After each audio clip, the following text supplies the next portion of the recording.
आता आपण आलो दीनदयाल सेवा प्रतिष्ठानच्या 4 नंबर प्लॉटमध्ये आपण आता या 4 नंबर प्लॉटमध्ये जसं 1 नंबरमध्ये आपण कपाशी पाहिली, त्यानंतर हळद, त्यानंतर आलो आपण मक्का पिकामध्ये.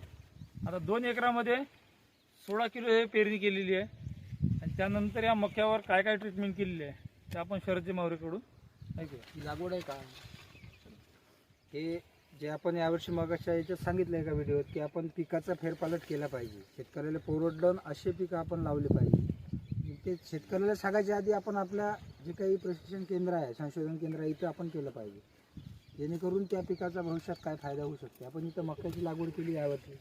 ते मक्का आपण 2 उद्देशाने केला आहे. एक तर त्या मक्यापासून आपली विक्री होईल. 2300 रुपये क्विंटल प्रमाणे मक्याचे भाव आहे आणि तेवढंच भाव आपल्या चाऱ्याला पण येऊ शकते. म्हणजे 23 दोन्ही 4600 रुपये आपल्याला त्या पर क्विंटलला आपल्याला त्याचा फायदा होणार आहे. हे आपण एकरी 16 किलो बियाणं याच्यात वापरलं. लागवड पद्धतीनं 2x2 वरच हे केलं आहे. आपण सगळ्या जमीन शेणखत टाकलं आहे. आत्तापर्यंत याचं एक निंदन झालं.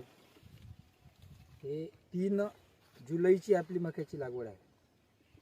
25ला आपण 5ला हळद लावली, 25ला कपाशी लावली आणि 3 जूनला आपण याची हे केली.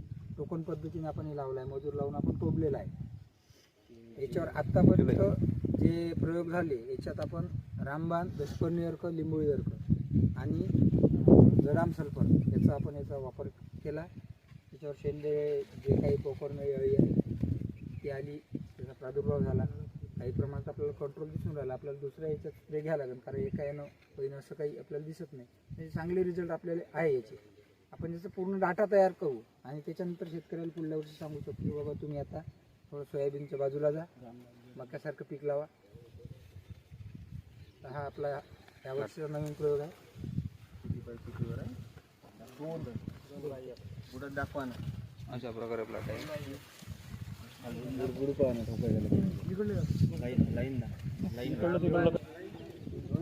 तर मित्रांनो, आपण हे जे अंतर पाहतो ते 9 इंचाचं म्हणजे कमी जास्त 1 फुटाचं अंतर आहे आणि असं 2 फुटाचं आहे. तर हे बघा या प्रकारे अशी लागवड केलेली आहे. दांडा पहा आता कसा झालेला आहे, पूर्ण बुंदा. किती दिवसाचा आहे? 1.25 महिन्याचं. 1.25 महिना ते 1.5 महिन्याचं पीक आहे. 3 जुलैची लागवड आहे. 3 जुलै.